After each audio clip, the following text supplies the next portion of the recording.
C'est le jeu phénomène des cours de récréation. En 6 mois à peine, Fortnite a séduit 45 millions de joueurs dans le monde. Après le PC et les consoles, il vient de sortir sur iPhone. L'occasion de doper encore la popularité de ce jeu. Dimitri Sikiotakis, Eric Hervé et Guillaume Delalande. C'est la nouvelle danse à la mode et elle vient d'un jeu vidéo.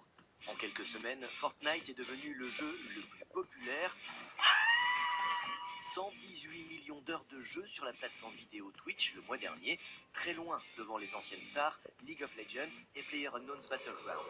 Ce qui est bien, c'est que ça change aussi par rapport aux jeux qu'ils nous proposaient avant.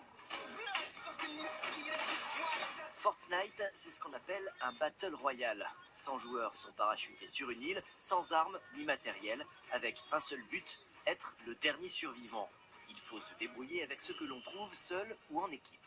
Il n'y a pas que du combat, on peut aussi construire quelques protections, des murs ou des échelles ou des choses comme ça, qui donnent ce côté un petit peu créatif. On se bat, certes, mais il y a un côté très cartoonesque dans les graphismes, qui donne un côté bon enfant. Un côté cartoon et loufoque qu'on retrouve dans les danses improbables des personnages. Devenues virales sur le net, elles ont aussi séduit les sportifs. Hier soir encore, Antoine Griezmann a célébré son but avec une danse tirée du jeu. Un phénomène parti pour durer. Les créateurs viennent en effet de lancer un grand concours mondial pour créer de nouvelles danses de la victoire. Ouais, c'est addictif, c'est addictif. On finit premier une fois, on allait finir premier à chaque fois, et du coup on continue, et voilà. Il suffit d'un clic pour recommencer une partie contre une centaine d'autres joueurs en ligne. Les parties s'enchaînent très vite, trop parfois. Le jeu est ainsi interdit dans certains lycées américains. Et un professeur, joueur lui-même, a convaincu les créateurs de diffuser ce message appelant à ne pas jouer en classe.